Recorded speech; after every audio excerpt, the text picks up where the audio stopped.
values while you're equally committed to getting along with the people who are important to you. And then negotiating from that matrix. It's not like, oh, I'll never compromise because I believe so strongly in my values.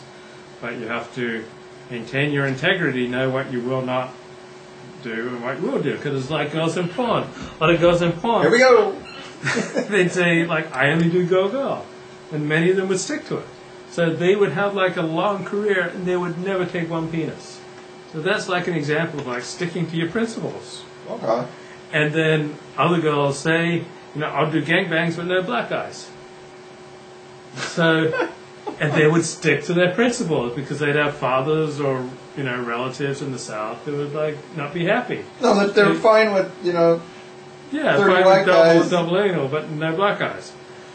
So even in the porn industry, you got people with principles, you got standards. Like you'll see strippers, they'll talk bad about another stripper who like spreads too much. Like even sex workers, they have all these differentiations. Like some girls like I don't do anal. I never knew these subtleties. Yeah. Like I remember I was going out with this girl a little while ago, and over dinner the first night she said that she's a very normal girl and that she will never do anal. Like on the first dinner we had together, she like laid that out, and so like that was an example of a value for her. This was a value. This was a standard. She does not do that, and she seemed like a woman of integrity, a real Aisha Chayil. That's the kind of woman you bring home to mom. As long as you say, "Look, mom, she won't do black guys. Can I keep her?" Or I mean, I got a friend who's very successful. She's like has a very prestigious job. Yeah. And like I hear her talking about other girls, and she'll say, "Oh, she probably does anal with it."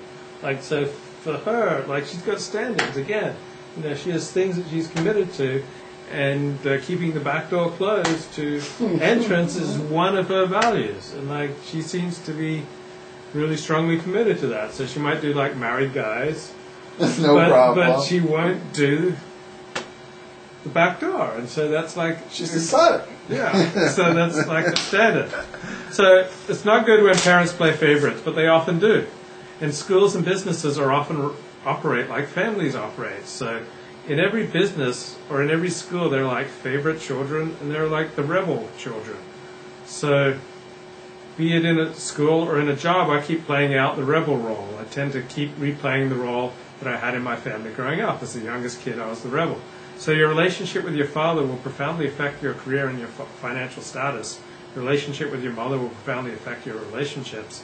So if you don't take a close look at these dynamics of how you respond to your father and how you respond to your mother, you'll keep playing out these responses throughout your life instead of relating to people as people are. Like, I get frustrated when people relate to me as just a type. Who are you quoting in any of this? This is me. How do you know that any of this is true? Because I'm a white man. People pay their money, they take their chances with what I say. So your relationship with your father profoundly affects your career and financial status.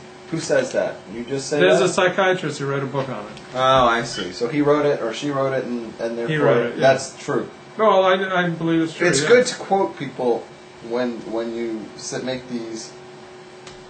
I got a lot of credibility out there. When I say something, like when Luke Ford speaks.